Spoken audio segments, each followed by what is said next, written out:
Students Officer. So just some of the rules about the events. If everyone can mute themselves just to avoid any disruptions and background noise, that would be really helpful. Apologies in advance if I pronounce your name wrong. Feel free to interject and correct me. So what's going to happen is each candidate is going to have a minute to talk about their manifestos, introduce themselves, maybe talk a little bit about their motivations for running. We're going to go through all the candidates in order for each position.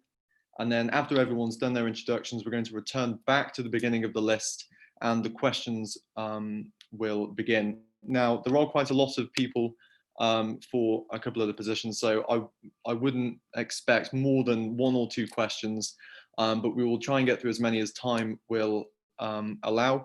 As Freya said, it's going to be live streamed and I believe recorded as well, so you'll be able to look back and share the link for whatever purposes you need to during your campaigns. If you've got any technical problems at all, feel free just to, I'm sure you're familiar with Zoom by now, just put something on the forum or message me or Freya or I think Jennifer's here as well, message one of us privately. And okay, so Freya's just put in the chat that there's no GTA rep here, so we're not going to be doing that one. So that's, I suppose, more time for the other positions. Does anyone have any questions at all before we begin? Can everyone hear me? I hope they can, otherwise that would have been a waste of time. Good stuff. Okay, so I think we'll start with the Postgraduate Research Student Officer. And there is only one person running for that position, and that is Sarah Goins. Is Sarah here? Yes, I am.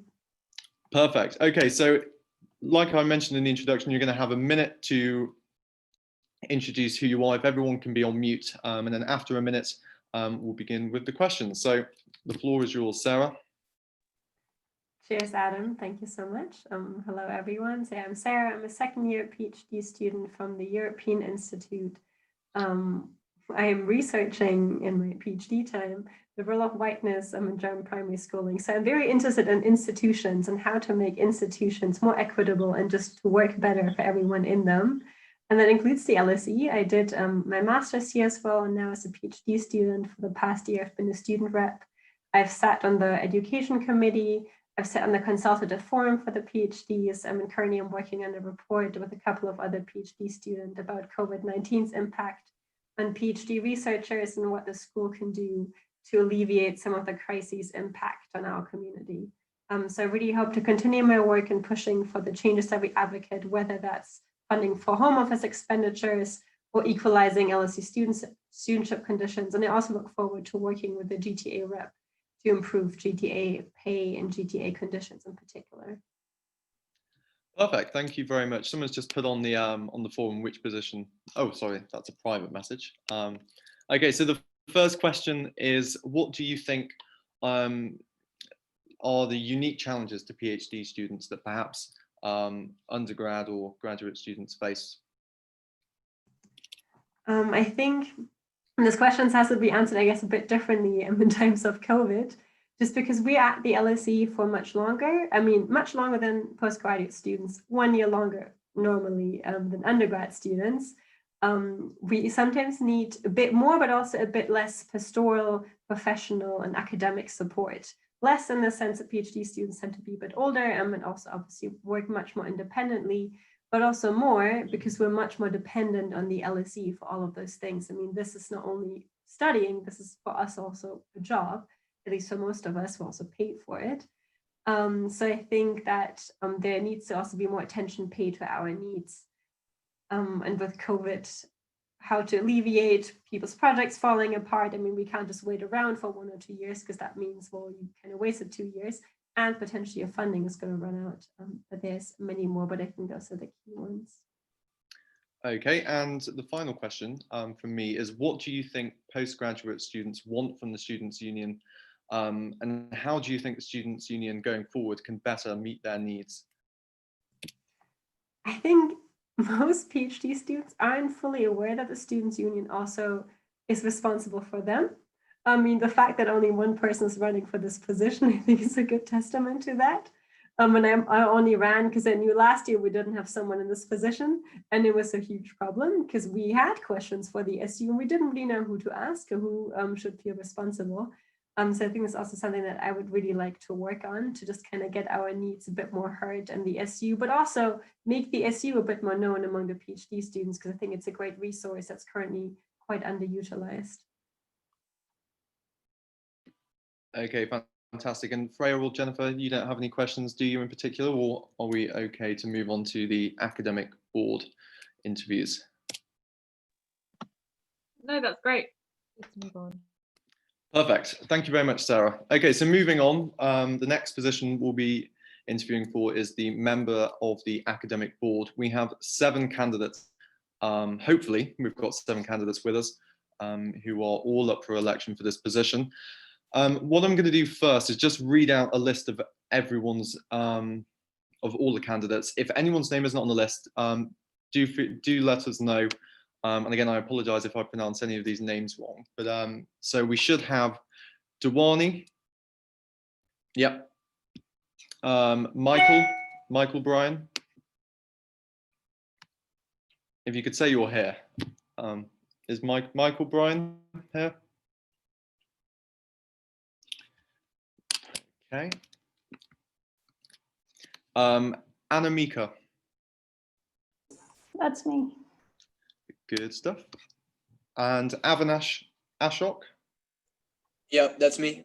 Yeah, good. And Mark Riera. So Mark isn't here. Leo Littlewood. Yeah. Oh, perfect. And Emil Johnson. Yep, here. Fantastic. So just to double check, Michael and is Michael Bryan here? No. Okay. Right. So what we will do is as I said in the introduction, you'll all get a minute to introduce yourself, starting with Dewani, please. Thank you. My name is Dhwani, and I'm running to be a member of the academic board. So I'm running for this position because I would like to be the point of contact between the school and the students. I'm extremely passionate about representing our interests, having had 3 years of experience in similar positions during my undergrad. I was also recently elected as a student representative for the MSc International Relations program here at LSE. So as you can see, this is something I genuinely enjoy doing, which is why I want to continue doing it. So this year, with our education becoming online and hybrid, my main goal is to ensure that at the very least, our online time matches the standards of the previous years. My second key goal is to facilitate social interaction between students and also between the students and staff members. This, I think, is key to our mental health. And my third goal, finally, is to prepare us for a very tough job market that we're entering as the class of 2020. So that's all about me. Thank you. Thank you very much, Dewani. And moving on, Anamika, your minute starts now. Hello, everyone. My name is Anamika. I am pursuing an LLM at LSE. I've been returning to academics after almost 8 years of work experience. I was working for a regulatory body in India. So I've been involved in regulation and law enforcement for past 8 years. And I am also a Chevening Scholar and a Mansion House Scholar appointed by the Lord Mayor of the City of London.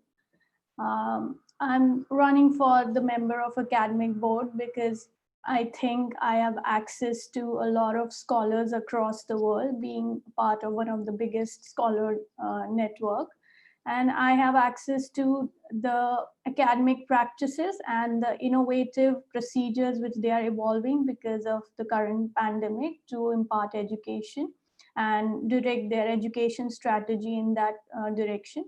And because I get to interact with so many people across the globe on a regular basis, I think I'll be the most updated and informed person to put in meaningful contributions as a part of the academic board.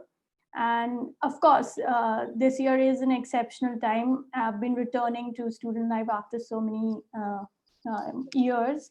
So it is my aim, like many of you, to maximize my academic experience, and my every aim will be. Okay, sorry if I can just interrupt. We're really going to have to be strict on the timings here. But you're going to be asked a few more questions. So anything else you want to say, you can say then. Apologies. No problem. So next, Mark. Is Mark here? Mark Riera. I think it was a. Yeah, so Mark's definitely not here. Okay, and moving on then to Leo Littlewood. You have a minute to introduce yourself.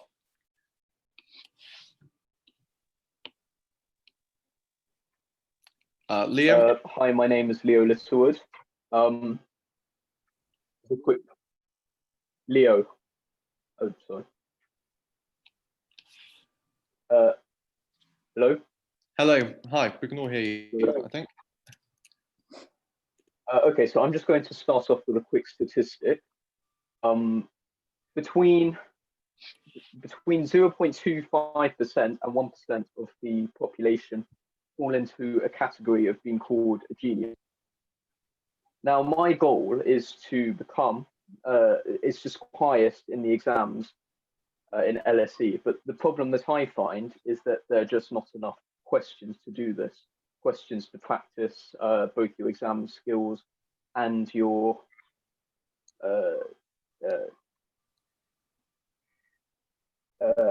knowledge of the subject. And I feel that compared to A levels, where you could easily outclass people who are naturally better than you and more talented by working harder, I feel that there's a bit of a cap with the amount of work you can do because you just run out of questions too easily. And it is my belief that through enough work, anyone can attain the best results in the year, provided they put the work in. You don't need to be a genius. So I feel that this is being hindered a bit by the lack of questions. I also want to improve the experience during lessons during the lockdown periods. I feel that the lessons are a bit lackluster, and there are lots of people complaining that they're a bit pointless and just repeats of the lectures. Okay, and sorry to interrupt. Just need to be very strict with the timings, to be fair. And finally, Emil Johnson. Is Emil Johnson there? Yes, hi. My name is Emil. I'm doing the Master in Finance here at LSE. And as a member of the academic board, my absolute #1 goal would be to make sure that the academic experience that you have at LSE is just as good as what you'd expect. And that's not just for you who are watching this, but for all of your fellow students.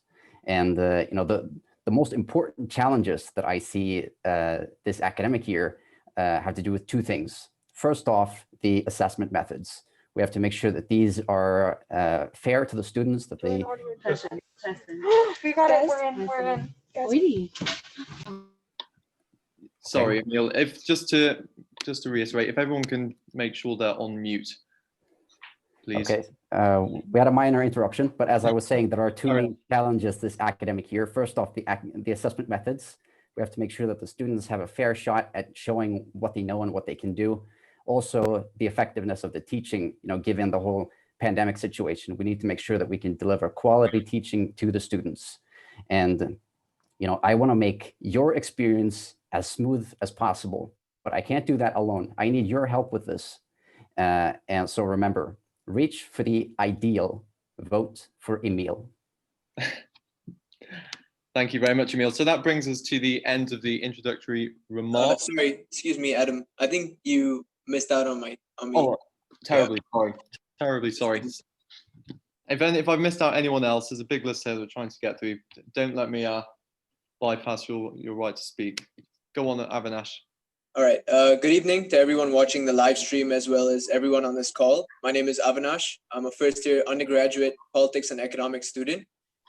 Prior to pursuing my undergraduate studies, I served as a lieutenant in the Singaporean Army, which helped me develop my leadership skills, integrity, and approachability, right? So these are traits that I believe will assist me as a member of the academic board, especially when it comes to representing the students and maintaining the professional academic standard of the LSE.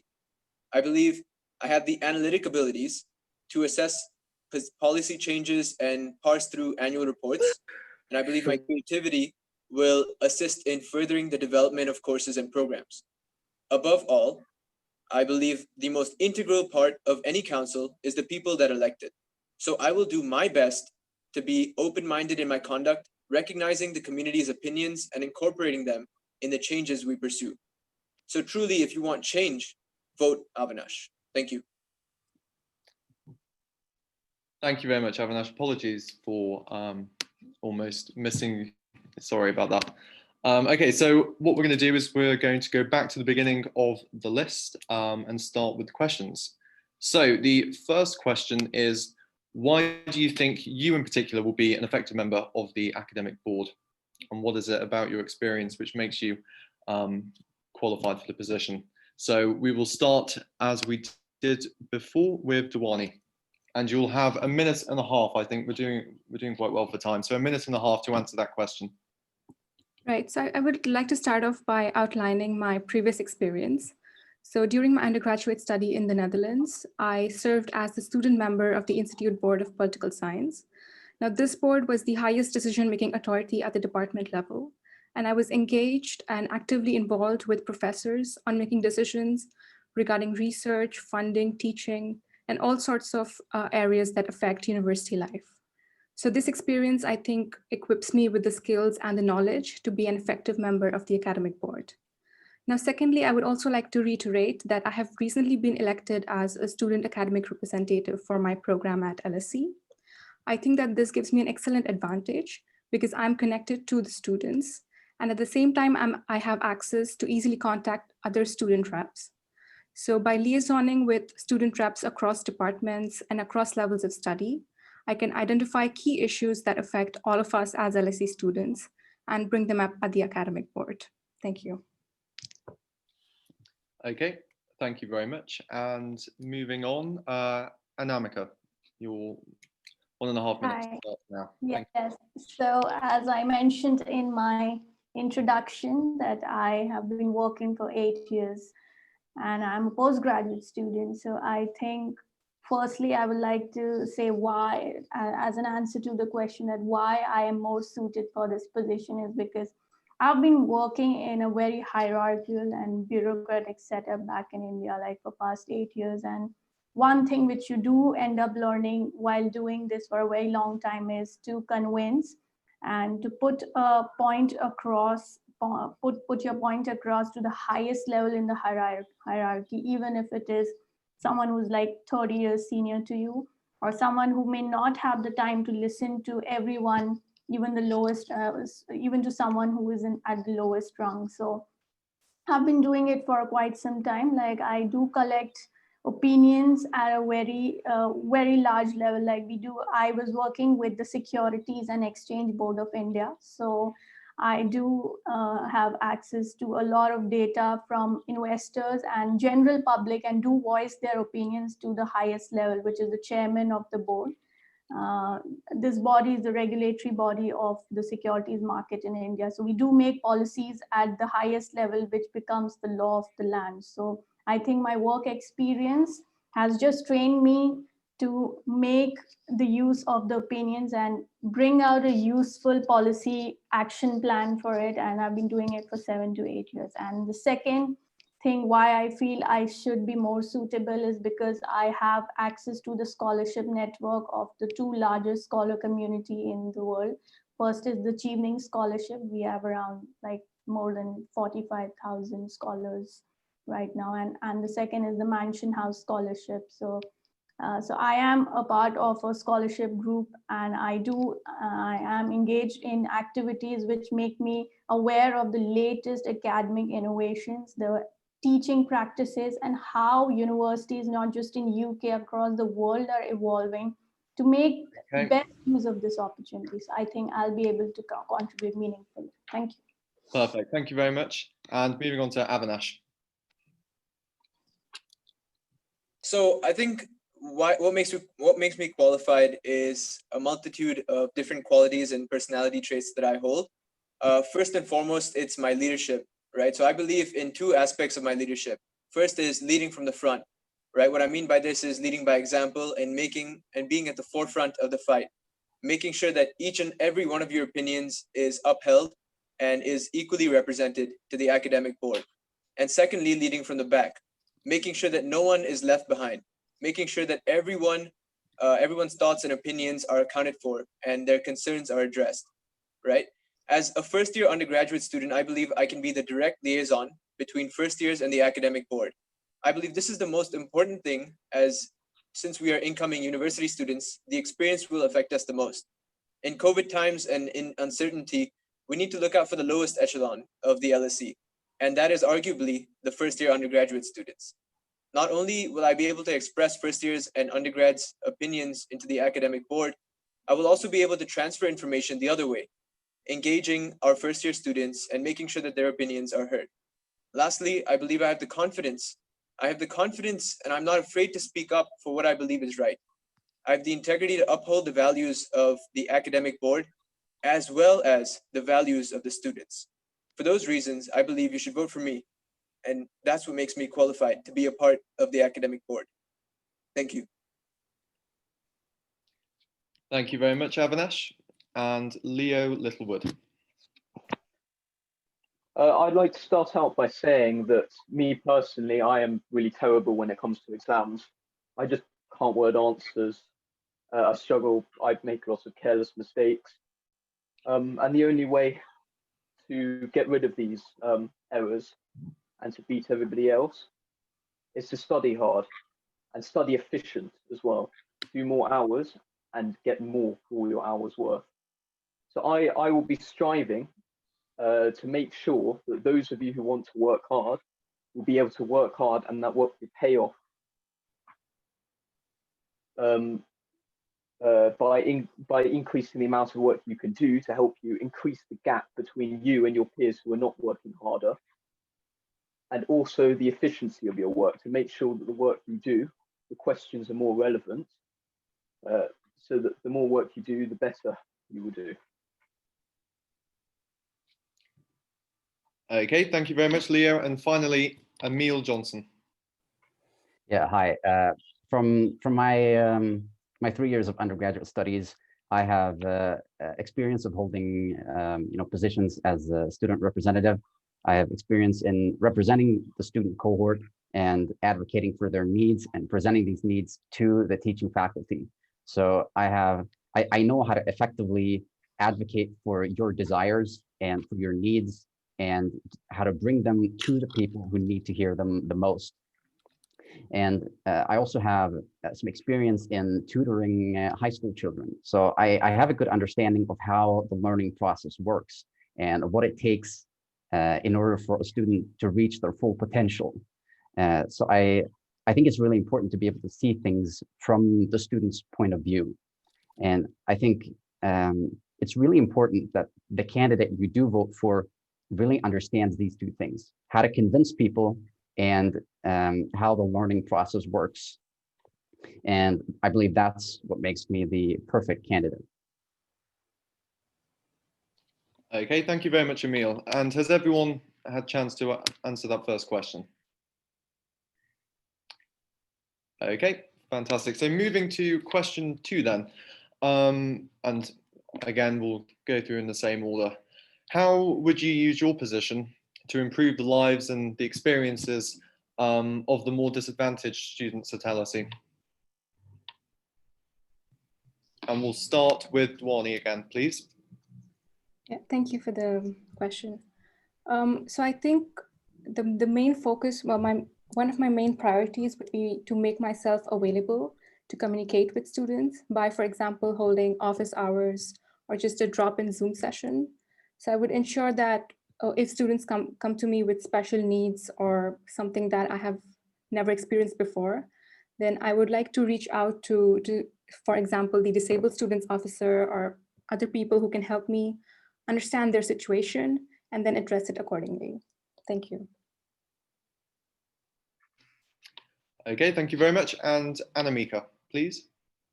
Yeah, hi. So if I am elected, so one of the committees on the academic board is the planning and the resources committee.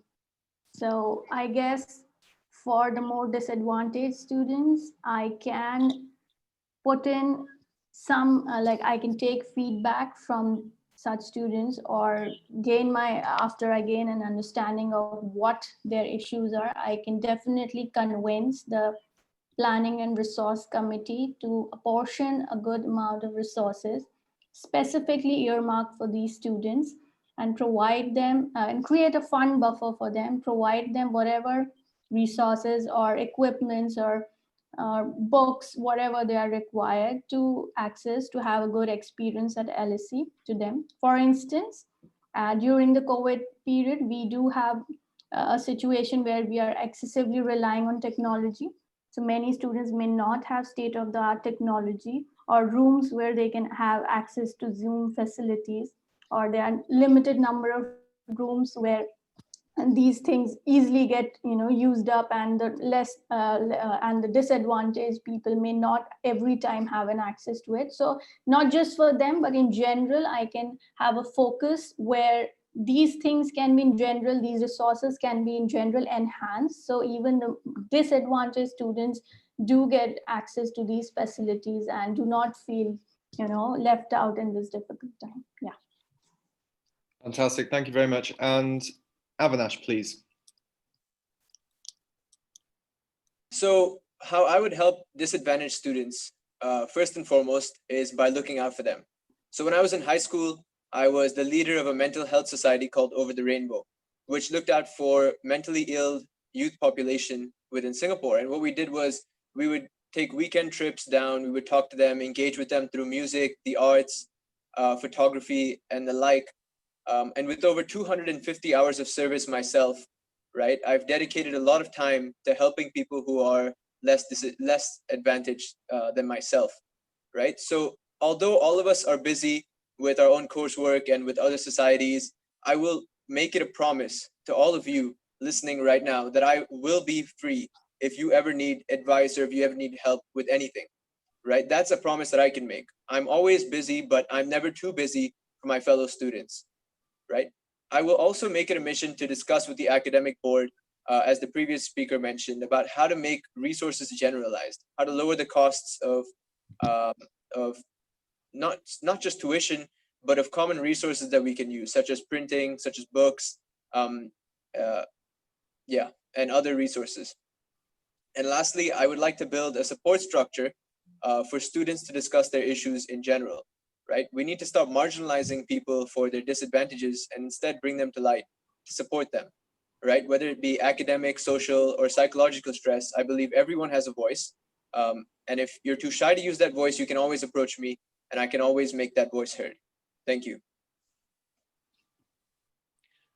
Okay, thank you. And Leo Littlewood, please. Well, it goes without saying with my policies that they stand for everybody, not just more advantaged people. Improving the classes during COVID period will benefit everybody, regardless of who you are. And introducing more work and improving the efficiency of the questions that are given means that for the less time that you put in, if you're unable to put in more hours of work, it's more efficient to benefit you more. And obviously, if you can, then more questions mean you can put in more hours of study, which means that it doesn't matter who you are. If you're willing to put the work in, you will rise to the top, regardless of now how naturally talented you are. Okay, thank you very much, Leo. And finally, Emil Johnson, please. Thank you. I think for disadvantaged students, one of the biggest hurdles to overcome is most likely going to be the assessments. We have to make sure that the assessments this year are fair, given the format that they have to be taken in. Some programs are just about to start having their first midterm online exams, and it's going to be very important to evaluate how effective these really are. There are quite a few potential problems that can arise given this type of format. Since it's online, there may be ways for some students to find creative solutions, so to speak, to to gain an unfair advantage over other students. So this is going to be very important to look at. And also, some programs are running assessments based on in-class participation. And I think this is also a crucial area to look at, because we have to really think about whether this is a fair and effective way of assessing the students, whether it gives everyone an equal opportunity to show what they know. So these are the main things that I would be evaluating very early on in my time on the academic board. Thank you. Okay, thank you very much, Emil. That brings us to the end of the questions. We're doing pretty well for time, so I think we might have time just to do a quick closing remarks. If I go back through perhaps in the reverse order, and you can all have 30, 45 seconds just to come to some closing remarks. So we'll start with Emil, please. Yeah, thank you. I'd say that if I had to give a couple of words that sum up my whole my candidature and my campaign, is these two words: fair and effective. We have to make sure that the school has a fair assessment process that gives everybody an equal opportunity to show what they know and what they can do.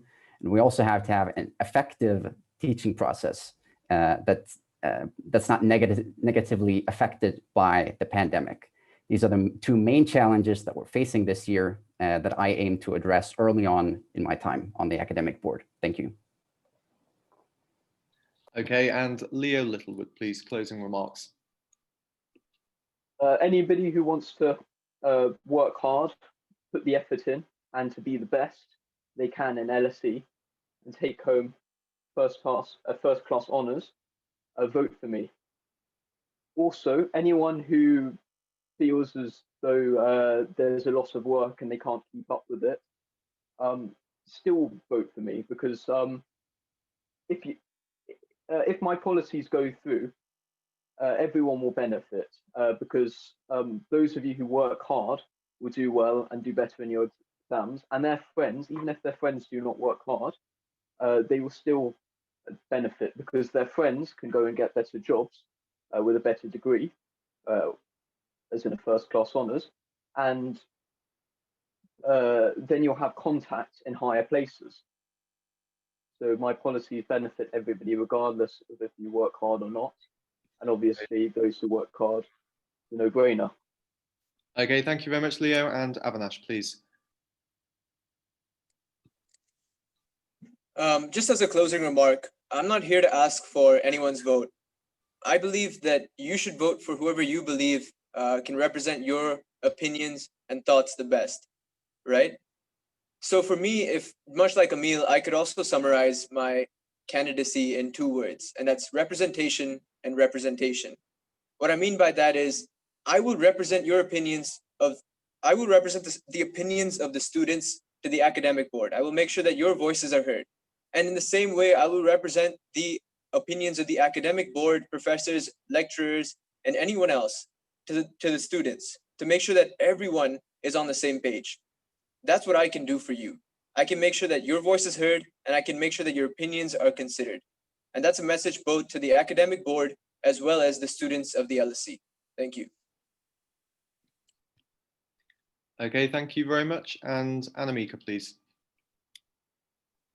Hello. So in the end, I would just request everyone who thinks that this is a difficult time and we need effective, experienced, and connected representatives at the academic board. So please please vote for me. I assure you that I can use my experience, my knowledge, my global network of all the scholars I know, the universities, to your benefit, and everyone can benefit from whatever little I have with me to offer. So I think I'll be doing a very good job at the academic board if you elect me. So please vote for me. Thank you. Thank you. And finally, Dewani, please. Thank you. So my slogan for this campaign is resilience in the face of adversity. So COVID has put us in an unimaginably challenging situation, but together I think we can fight this. I hope to have convinced you that I have the right experience, skills, and knowledge to represent you at the academic board. By voting for me, you will vote for better education, more social interaction, and better preparation for the job market. I know how internal university administration and bureaucracy function. I will be an open candidate and available to everyone. I understand international students, and I will ensure that no one gets left behind. I will represent you, the hardworking student of LSE. On a side note, I would also like to say that what really matters right now is that you vote, because from my previous experience, I know that the voter turnout is not usually great in these kind of elections.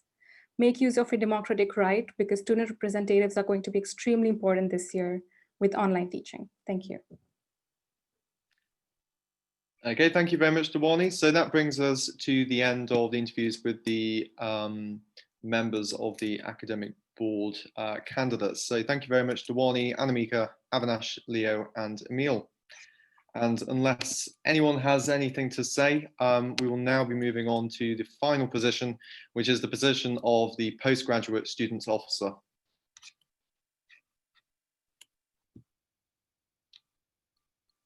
Okay. Fantastic. So as with previous candidates, I'm going to just quickly read out a list of all of the postgraduate student officer candidates we have. And if you hear your name, do let me know. If you don't hear your name, do let me know as well. So the first one is Arjun Joshi. Yeah, I'm right here.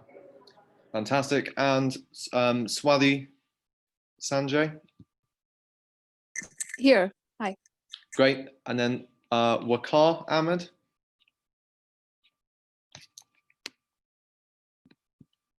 Waqar Ahmed. Okay, and Akshita Gupta.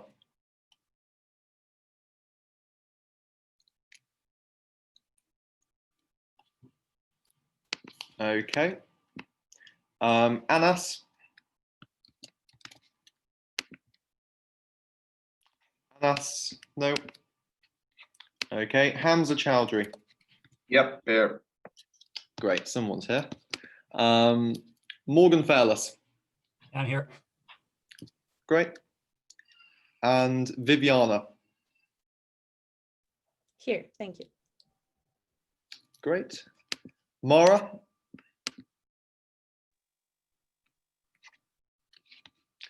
Oh, I can see Mara is on the call. Can you hear us, Mara?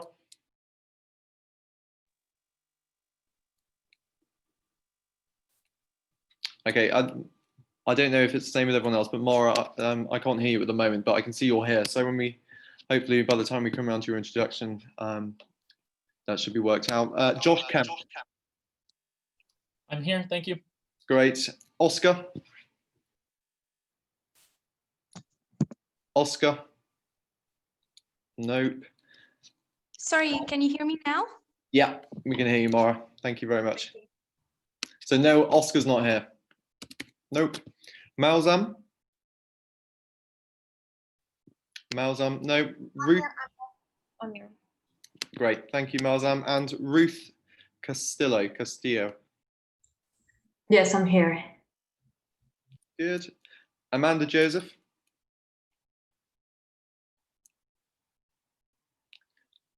No. And Momo Chen? Momo Chan, nope. Jessica? Jessica Much? Nope. And Gemma Lovett? Yeah, I'm here. Thank you, Gemma. And Meravan, if that's the right pronunciation. Is Meravan here? Okay. Right, so has everyone had their names read out who's expecting to take part in the postgraduate students officer interview? Is there anyone who's not had their name read out? Okay, good. So we've got quite a lot of candidates to get through. So we will start with Arjun with a 1-minute introduction, please. Yeah, hi, I'm Arjun Joshi. I'm doing my master's in public policy at LSE over here. I'm from India and I'm a Chevening scholar. In the past 7 years, I've been a gender rights activist back home, and I was advisor to the Delhi government. I was also advisor to the Women's Commission of Delhi government, and I've worked over 55,000 crimes against women cases in Delhi. I have vast experience of governance back home. I formulated a water bill, which affected about 10 million people, and we got drinking water in Delhi to people who had never any access to drinking water.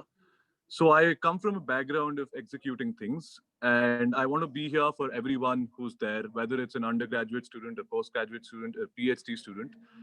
And this year is particularly very hard. I mean, I've been here about 2 months, and I feel that I'm emotionally very strong, but I've also had my breakdowns. I've missed home. It's an emotional roller coaster, to be very honest. And especially for postgrads to come out and say that we're weak is kind of against the general norm that the society that we come in from. So I want more and more people to come out. We have to be our health has to be stable. Unfortunately, I read a lot of data where suicide rates are increasing. So this year is about being together again. So which is what our campaign is, be together again at LSE. Okay, thank you very much. And Swati, please. Thanks, Adam. My name's Swati. I'm running for Postgraduate Students Officer this year. I'm an MSc Media and Communication Governance student. I studied law and psychology for my undergraduate degree. And I have a very simple 4-point manifesto. Given that this is a part-time role, I want to make sure that I achieve everything that I promise, essentially. So the 4 points essentially are printing. So making sure that printing is accessible to anyone who's on campus, off campus. We have a lot of stuff going around with COVID. And as a postgraduate student, I think having access to paper material will be really important this year, which is a massive struggle for a lot of us at the moment. The second one is students who are currently abroad and who will be coming into London later this year need to feel included in the community. And I know the SU is already working on a lot of events to include them once they get here, but I hope to be a point of liaison and make sure that that happens efficiently and that is implemented throughout the year to make sure that everyone who enters LSE throughout the year is included and has access to events and postgraduate bonding sessions, essentially. The third one is diminished career opportunities this year. I hope to connect postgraduates with a lot more opportunities or highlight more opportunities, work with the careers department and cross-faculty departments to ensure this. And the last one is making clear the rules and the regulations around the post-study work visa. And these are my 4 agenda points. Thank you. Thank you, Swati. And just double check, Waqar, Akshita and Anas aren't here. If you're here, do say something. No, okay. Hamza then, please. Hi, everyone. I have a short speech, so I'm going to exchange honesty for narcissism. I've been at LSE for 3 years. While being at LSE for 3 years, I hosted a sitting prime minister. We hosted politicians across the world, organized a nationwide protest, tried to launch a petition against the director of the LSE that Adam might be a bit familiar with last year. These are things I did outside of being part of the LSE institution. There are things I can do inside of the institution of LSE. To sum it up, a lot of us have very idealistic campaigns and lots of slogans going. I've been at LSE for 3 years. I know how good it is, and I know how bad it is. Most importantly, I know exactly how to fix it. So I really hope that you vote for me. Thank you. Thank you very much, Hamza. And next up is Morgan Fairless, please.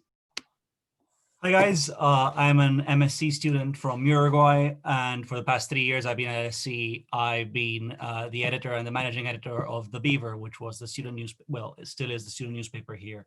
So I've written, I've researched, and I've talked to people about their issues for about 3 years now. So I know what the issues are and I know how to fix them. My policies are quite detailed and I think I can achieve them because I know how the union works. But in general, it means that postgrads will be more welcomed into the union and into societies and AU activities, and they will have more seats in LSE Council and LSE Court of Governors. It means that assessment deferrals and assessment extensions will be taken seriously, as well as refunds. It means that we will use the position of postgrad officer as a way of lobbying for structural change for campaigns that already exist, instead of creating new ones the experts on these social justice issues are the people that are already campaigning on them, and I will be an ally to them. Thank you. Great, thank you very much, Morgan. And next up is Viviana, please. Hi, thank you. I'm from Paraguay. I'm studying the Master's in International Social and Public Policy. I'm a lawyer and also a diplomat. And my choices about my career path are because I like to help people. I like to hear another perspective. And my work as a postgraduate student officer will be all about using my voice and energy to advocate for better online infrastructure, for our remote lectures and seminars. Also to ask for more safe spaces for reading and studying during this month. And since I've been self-isolating, I know how hard can it be to be far from other people. So I would like to create more theme Zooms call about another social activity to get to know each other better. And because I'm in town, but I also know how people who aren't here yet can feel. I want to hear them. I want to be the one who hear everyone's and make their ideas count. And I also have experience working in Students' Union before in my country. And as a diplomat, I work in government positions and I know how to make policy, to create policy. That's why I'm studying this master's degree also. So this year I want to make everyone's voice count and to make the most that we can in this unforgettable year. Thank you very much, Viviana. And next up is Mara, please.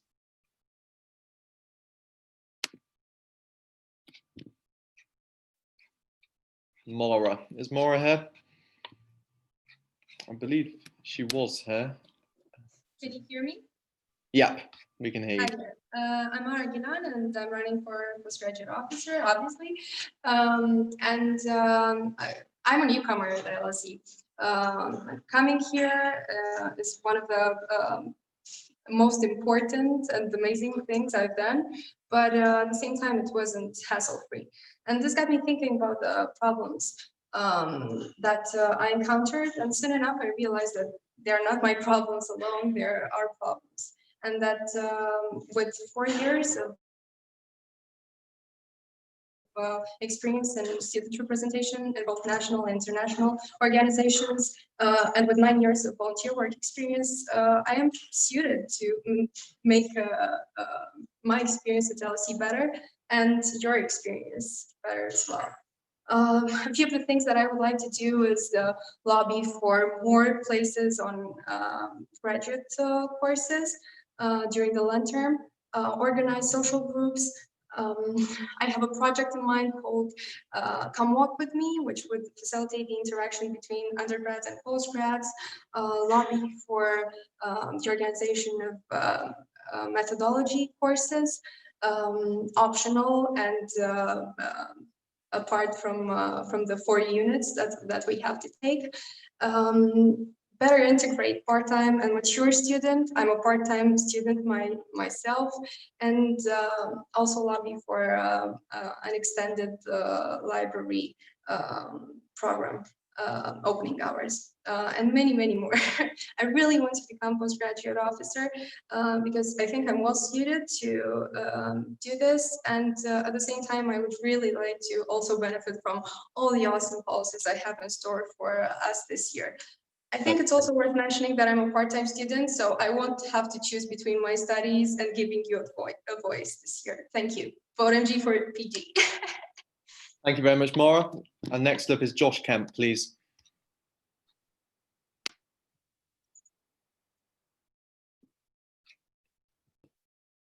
Is Josh here?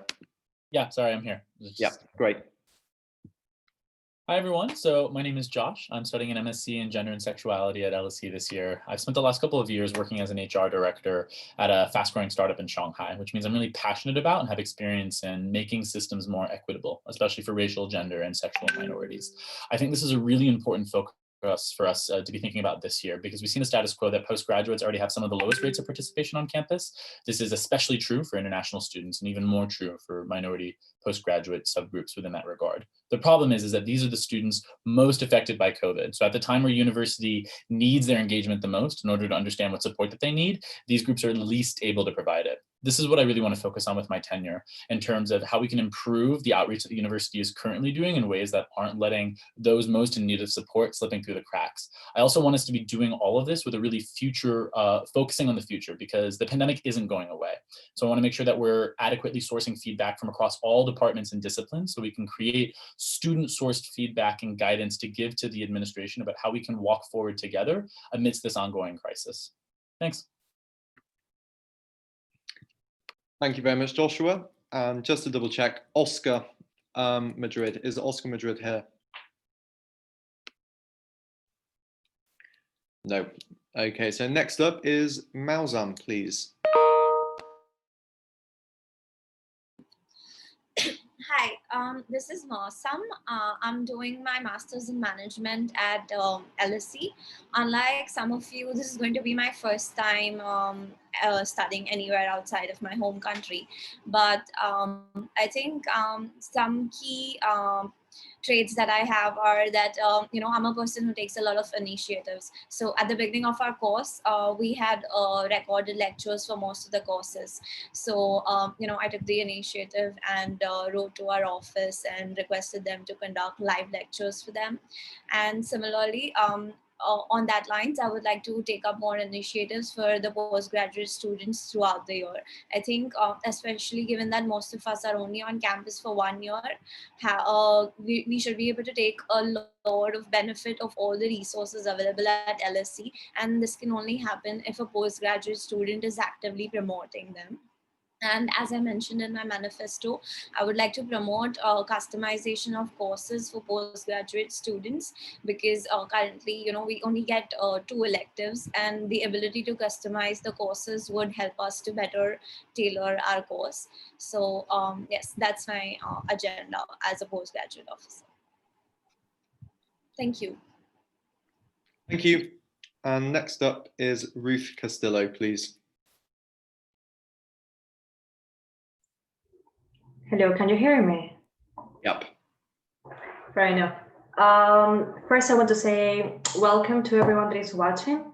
I am currently in UK, but I'm originally born and raised in Peru.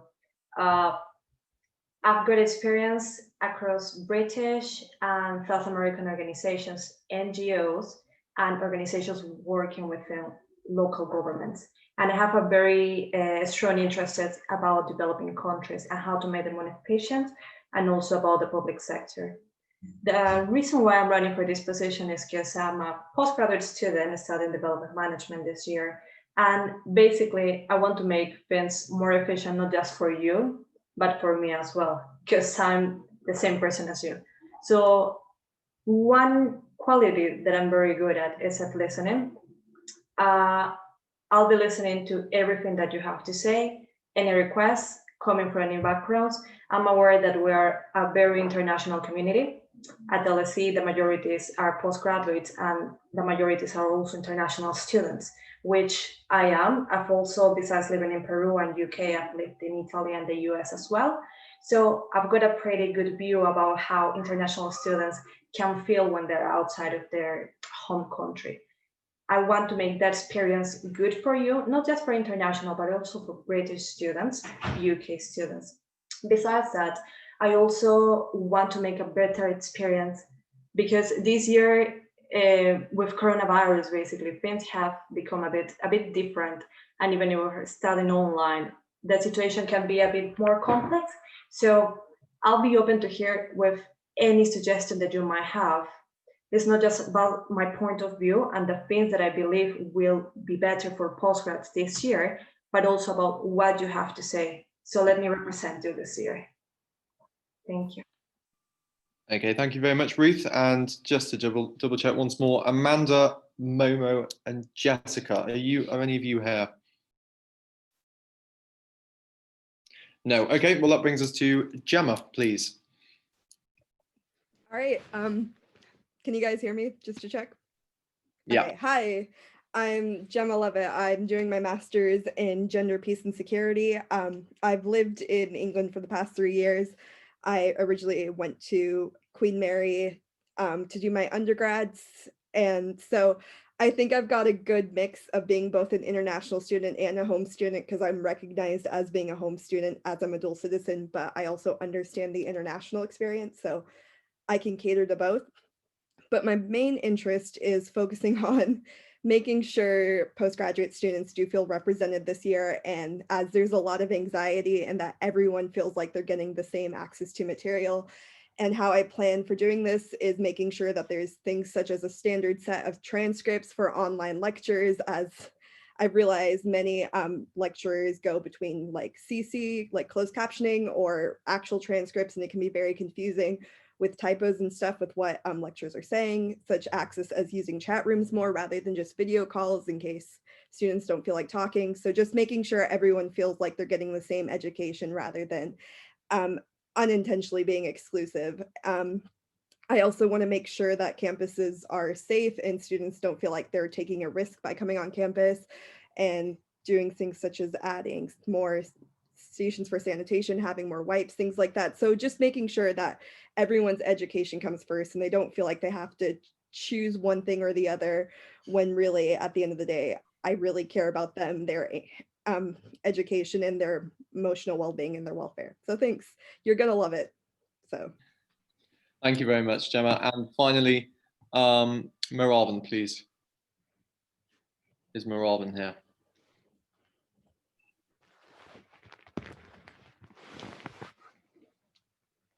Meravan?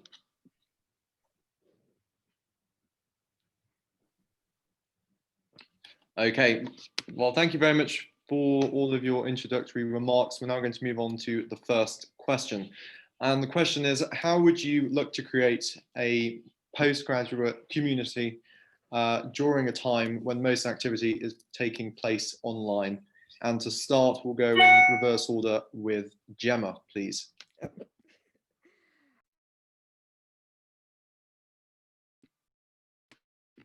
Gemma, I think.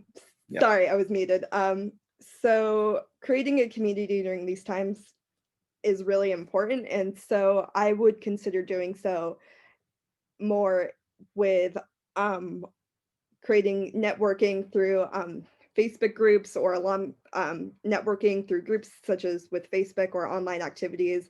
And then hopefully starting from there, and maybe next term, we can move towards meeting up in person, hopefully at some point, but really just focusing on finding people in same courses, same groups, to meet up and kind of just talk there. I mean, within departments itself, a lot of people have found some sort of community, and that's worked, but hopefully branching stuff with interdepartmental talks, interdepartmental groupings, and everything would really help.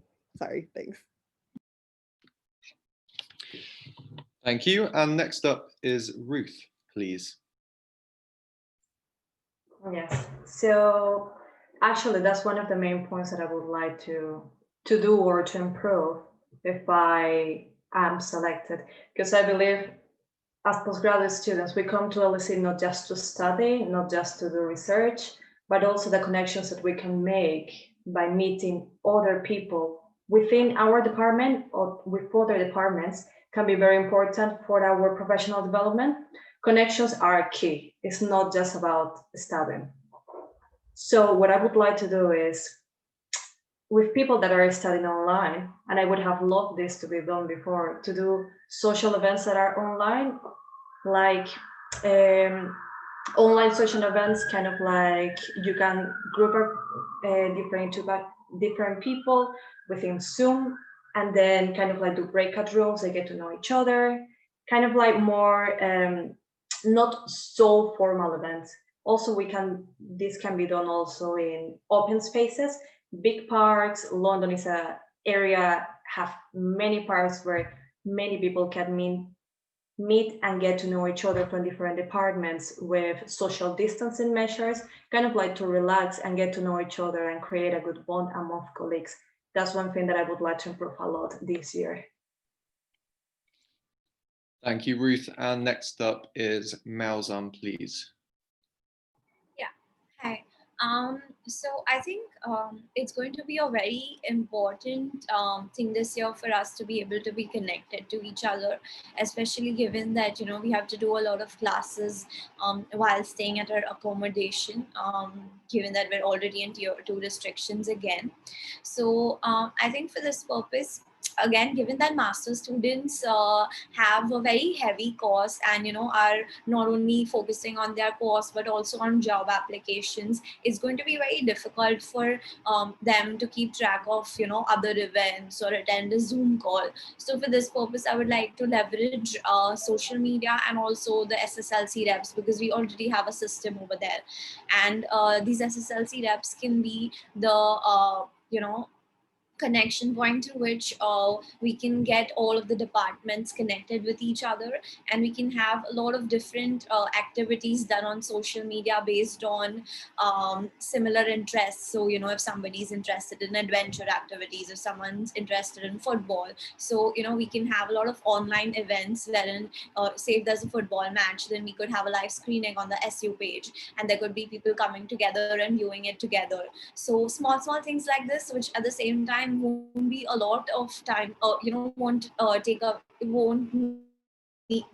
away special time from the students, because you know, they'll be busy in job applications and studies as well. So I think I would try and tailor the events such that they can get the maximum from it. Thank you. Thank you. And next up is Josh.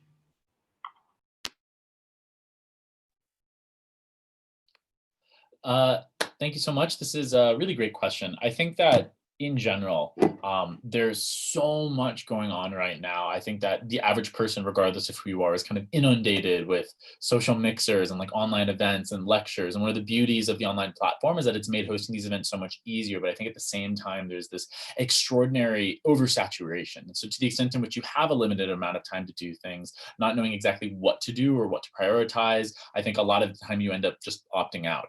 And so what I think is more effective and what I'd like to do is working with some of the established positions that we already have in terms of the academic reps for the different departments or post-grad reps that exist for certain societies to help coordinate them, like in terms of large calendars that we have that are coordinated with all the events that we have going on, or working with them to better standardize how they're reaching out to post-grads that they notice perhaps aren't as engaged within their program or aren't engaged within their society, or as one of the things I've specifically noted on my manifesto in terms of just better standardizing how we approach post-grad reps in societies. Not all societies have them, or not all societies expect them to do things in the same way. These are really valuable opportunities that I think can be focused on in terms of, you know, me just being one person or whoever just takes this position being one person, but then working with some of the established networks that we have to improve those.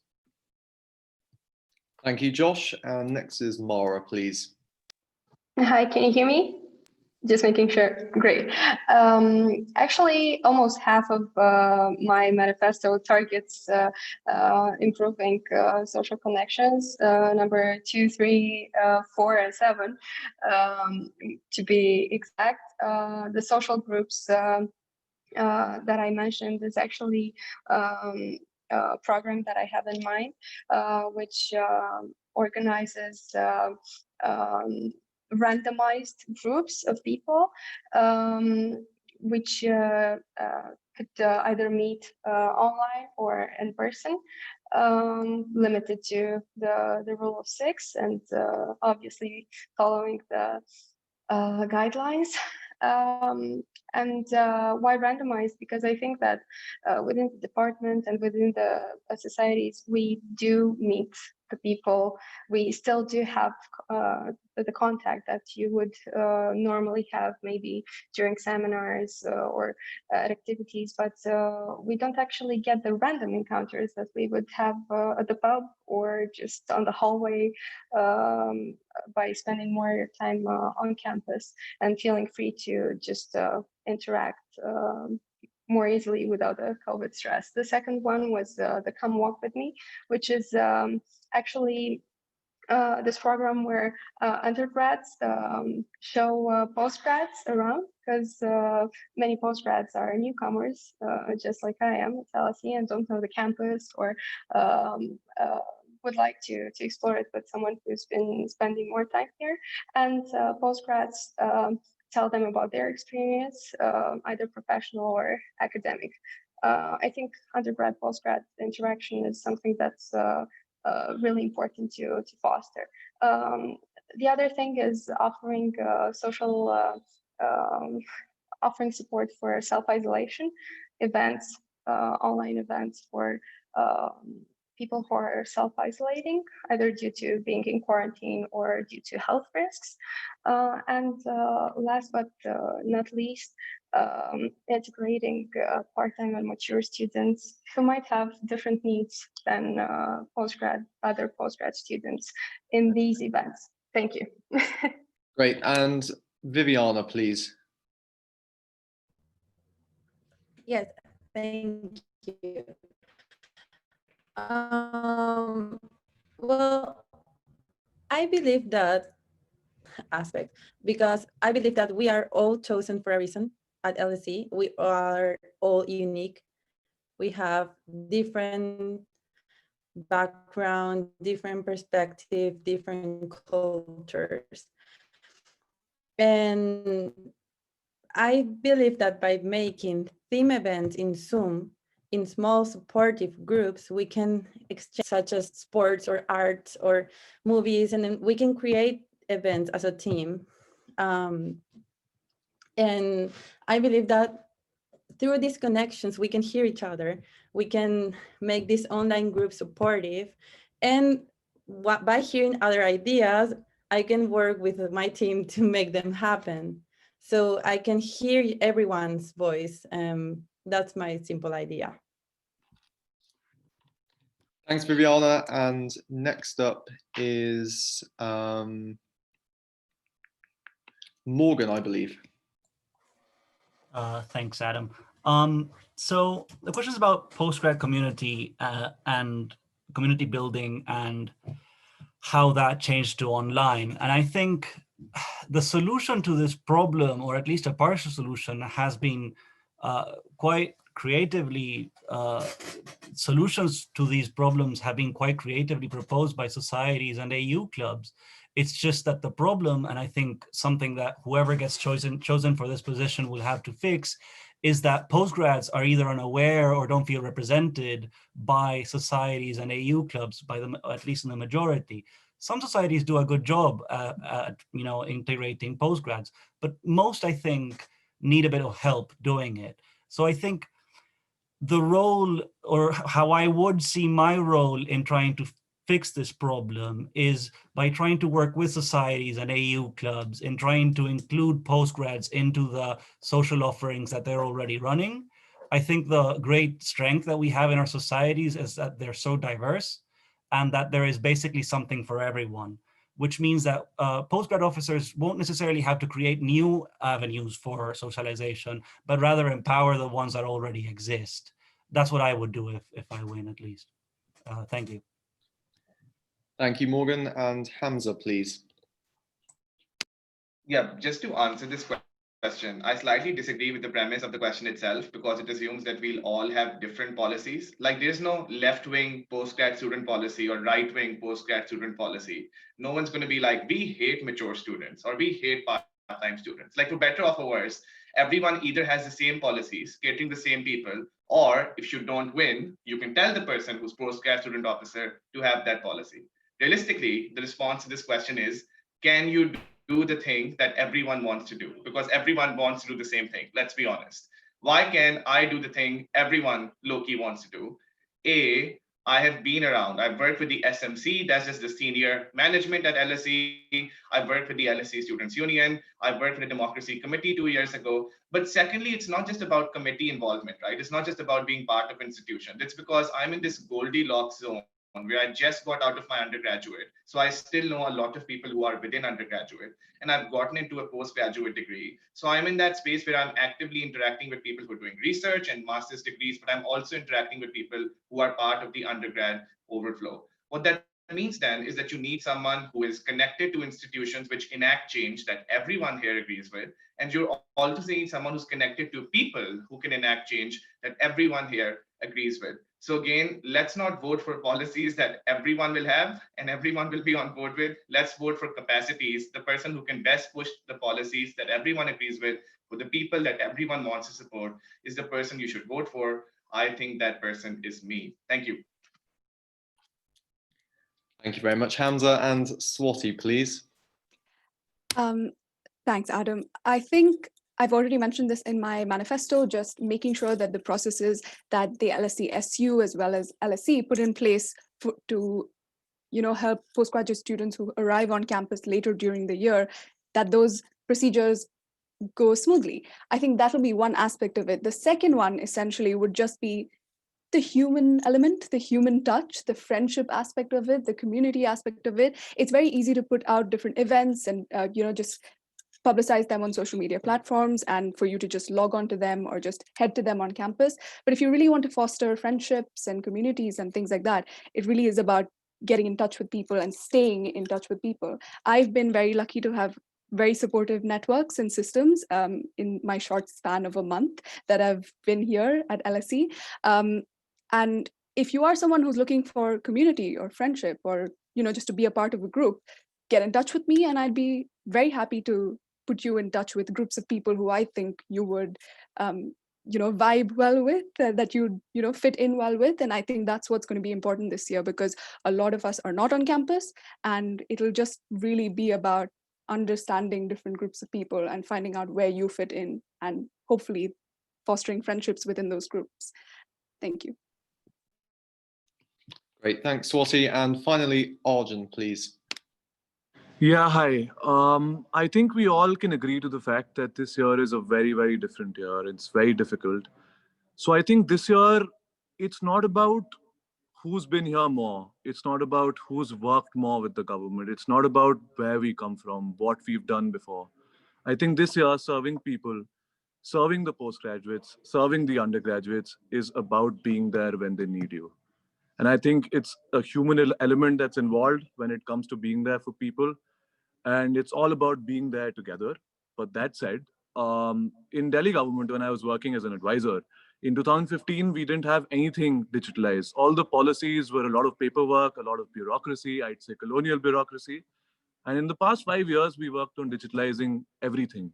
And now all the services that the government provides is digitalized, which is why in our manifesto, we've put in that, to socialize, it's become very difficult for people who are coming in here from various parts of the world.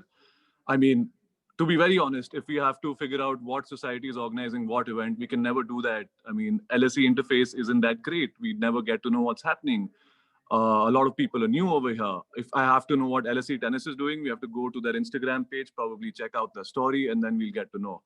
So we want to build a social timeline on the Student Hub application, which will be a centralized system, which will showcase all the events that will be happening by every society, every social organization that is over here, every student organization that is here. And people say that, things are difficult to execute, but I would strongly like to disagree. When you've got the heart to do things, you will end up doing things. So I'd lastly end by saying this year is about being together. So let's be together again at LSE.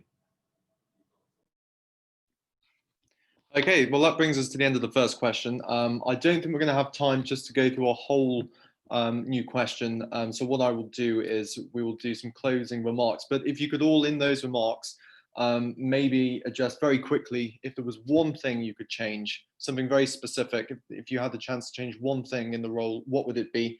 And perhaps if you could maybe give us one word that best describes you. And I will do my best to pick, to try and go through a random order on this one. So Mauzam, please. Hi. So I think one word that describes me the best is persistent. no matter what I pick up, I always make sure that I follow through on it.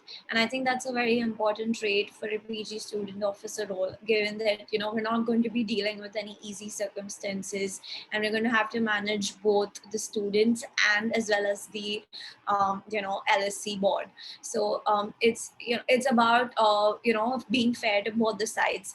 And secondly, I think one thing that I would like to change really is the ability for students to have a greater say in what courses they want to pick up, because as I said before, as a master's student, we're only here for a year, and and LSE charges a significant amount of fees. So when we go back, we want to take back a good value. So we should be able to more tailor make our courses and choose what we want to take back, so we can enhance our career in the right manner. Yeah, that's it for me. Thank you. Great, thank you very much, Malzam. And for closing remarks, Gemma, please. Second, hello again. So one thing I would really like to change is kind of the mindset of postgraduate students, the idea that they feel like societies or something aren't for them, or that they should just focus on their studies that way. If you kind of go to the heart of the problem, go to the changing the mindset that for postgraduate students, they're not like too old or like too focused to join societies and create a community at LSE. That's something I would really like to change. And one word that describes me, I guess, loving. I mean, love is literally in my last name, so I always feel like I'm quite a loving and caring person. So, and were I to be in this role, I would really devote myself to it and make sure everyone feels like they're listened to, that they're cared for, that they're in one way or another being loved by me being in this position and making sure that they're being represented. So yes, thank you. Thank you very much, Gemma. And Swati, please. I think I'll start off with the one word that describes me. I think I'd say I'm kind. I feel quite deeply, so I will be able to connect with any issues or concerns that you have, and I will take them up as my own, because I've been through my fair share of issues being an international student and being a postgraduate student right now.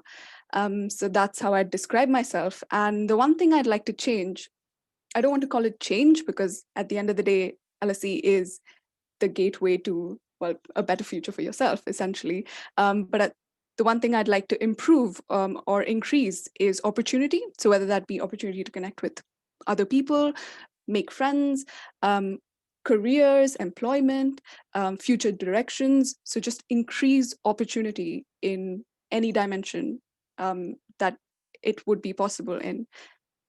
Thank you. Thank you, Swati. And Hamza, please. I think the one word many people would use to describe me is annoying.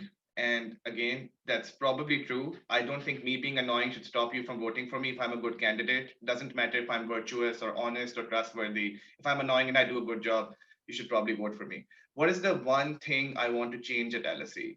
The one thing I want to change at LSE, and this is upstream of everything everyone has talked about, from student rights to accommodation to fees, is people need to stop being good at running for office and start being good at being in office. I've been through 3 different cycles of the Students' Union over the last 3 years, and the number of things that people promise in these debates would put Joe Biden to shame, would put Boris Johnson to shame. And that's the problem. People are very good at campaigning, but they're not good at being in office. So if you want to ask for my nuanced policy, it's not going to be helping a particular niche community or telling you a particular idea that just blows your mind. I'm just going to say the things I promised, I'm going to try my best to do. And then I'm going to hold monthly meetings with all of you so that if I don't do those things, you can complain constantly. And that's how office should work, especially elected office. Thank you. Thank you very much, Hamza. And Morgan, please. I'm sad to go after Hamza because I think he knows me and he knows I share this disdain for elected office. But I'll do my best to give a policy, which is, I think, well, I don't think, I know that LSE decision-making bodies, especially the council and the Court of Governors, have gone on a downstream of student membership in the past years. Court of Governors has been made an advisory body and council only has 2 student seats. Court of Governors has 7 and has thousands of academic seats.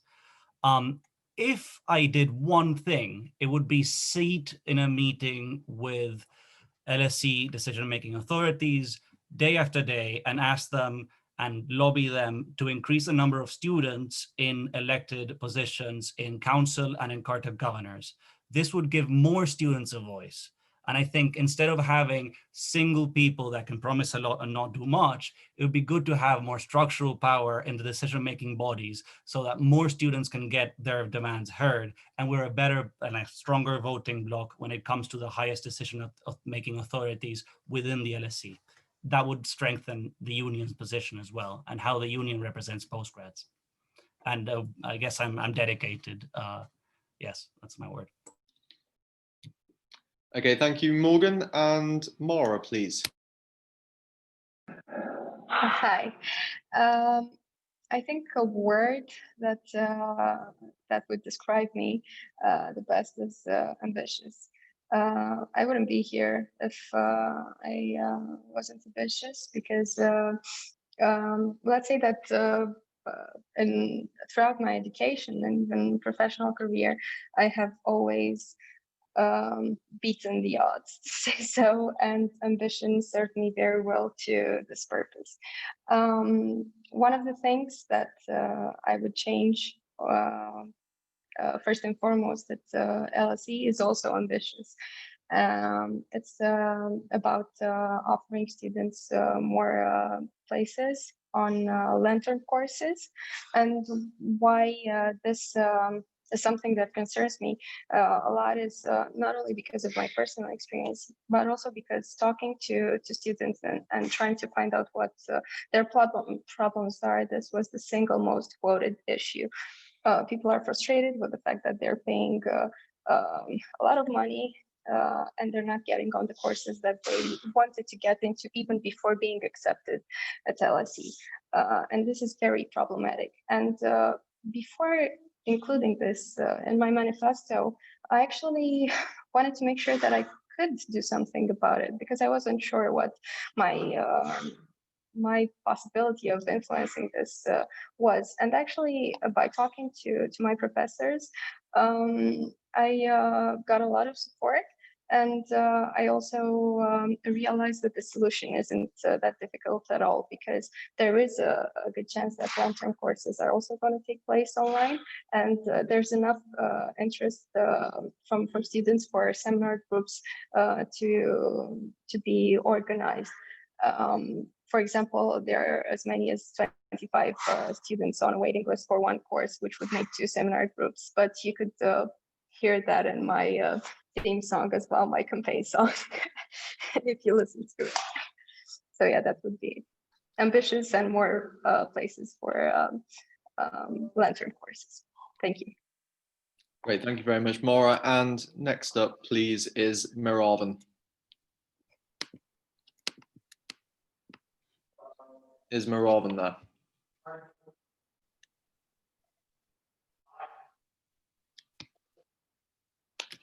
Okay, we'll come back to Miravan. I don't think he's either not with us on the call or maybe having some technical difficulties. So we'll come back to Miravan. Ruth, please.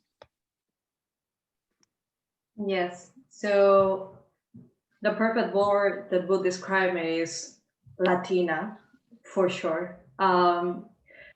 One, because I've got the charm of a Latina, which makes me very approachable. It'll be easy for any postgrad from any background to approach me.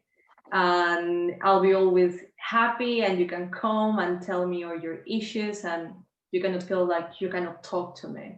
The second thing, very distinguished about Latina, is that we tend to fight a lot. And in this case, I'll be fighting for what you want, even if there are issues on the way. So I'll be representing you, and I'll be proud to do so, and I'll do it until the end. Even if there are issues, I'll be there and I'll raise your voice as it was my own. And then the thing that I would like to improve a lot is the experience. I would really like to give a fulfilling experience for all postgrad students. Majority of us do 1 year programs, some of us too. But it's a very short amount of time that we would like not just to remember that we were studying all the time, but also the experience of being at LSE, of meeting with other colleagues, with other classmates, the projects that you might be doing. I really want to make that a forgettable experience, which is why I would be working hard towards for. So vote for me. Thank you very much, Ruth. Viviana, please.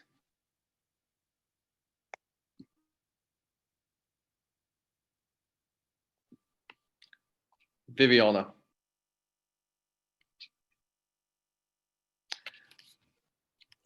Viviana, can you hear me? Thank you. Well, I'd like to improve. Sorry, can you hear me? Yeah, we can do now. Yes, I can hear you. Can you hear me? Yeah. Ooh. Yes? Okay. Sorry, I'm having this connection problem. So to answer your question, I would like to improve the course choice experience. I heard some complaints about the international students because so familiar with the system, no student. So I think this is something that we can improve, or I can work to improve for the long term. Maybe for next year. I mean, I want to leave something for the next generation. And how can I be described? Well, I consider myself a persistent and also a leader. Thank you. Okay, thank you very much, Viviana. Josh, please. Hi, everyone. If I had to pick one word to reflect me, I would say I'm adaptable. I grew up as a military kid, moving all around the world, lived in 6 different countries. My professional background is also really focused on this. I was working at a company in Shanghai this spring, literally at the heart of a burgeoning pandemic. We had to restructure, the entire way that the company operated pretty much overnight. Which means that I really know how to roll with the punches. And that's what I think this role needs almost more than anything else moving forward this year, which is also part of why I'm running in the first place. I want to refrain some of the cynicism that some of the prior candidates have also brought up, to the extent to which I never ran for political office in undergrad or, high school in terms of student government, because I never saw any tractable change coming out from those institutions. But that can't be the same this year. If we look at what those institutions have the capacity to be able to do versus what they've done historically amidst the crisis that we're in, that needs to be our primary focus this year, which is what I want to focus on in terms of making sure that postgraduate voices are represented in future decisions that LSE is making about this spring or about next fall, because the COVID isn't going anywhere and we're unlikely to see a vaccine anytime soon. Our voices aren't going to be meaningfully represented unless we can aggregate our thoughts together. We can make clear policy recommendations that the person who is in this office is willing to negotiate hard for what students want. So if you are upset about the fact that your seminars are literally half the length that they used to be, despite you paying the same amount, if you're upset about the fact that you literally moved all the way around the world for a course where your first choice classes have all been canceled, which was the primary reason which you engaged with this degree to begin with, and you want those things heard and you want those things changed moving forward, that's what I want to focus on. Thanks. Great, thank you very much, Joshua. Let me just double check. Is Maravan here? He was here, or has he left us? Yeah, I think he may have left us, unfortunately. So, Arjun. Yeah. So one thing that I'd like to change, I think change is a fairly relative concept. When I was working on this specific case, when an 8-month-old baby had got raped in Delhi, that was my darkest moment of my life. And up till that point, I thought that I could just change the world. But since then, and at that moment, I felt that change is a much larger concept that we can ever define. And one of us just said that, I mean, a lot of people say about a lot of things and it never really happens. And it's all just about doing whatever everyone's speaking in a responsible manner. And I think I would like to see the campus being very egalitarian. I think one of our agendas in our manifesto is about helping coming out students with peer groups for the counseling service, advocating all gender toilets, and also funding students who are estranged. So I think it's a holistic approach that we would like to take. And I mean, whosoever wins, it's all about being there for people this year. One of the candidates also said it's all about love, and I completely agree with her. And yeah, I mean, whoever's watching, I would just like you to vote for the people who you think can execute and be there for you this year. Thank you.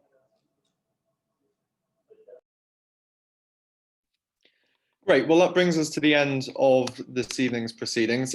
Thank you all very much for taking you through what your manifesto is and giving us an explanation of what you intend to do should you be elected to the position. I hope you feel like you've had an opportunity, a good opportunity to explain your motivations. I hope you feel like you've had a fair hearing as well. So yeah, and to everyone watching, get out and vote. And yeah, thank you all very much for running, and the best of luck. Thank you. Thank you, Adam. Bye. Thank you, everyone. No Thanks problem. so much. Very much. Have a good night. Bye-bye.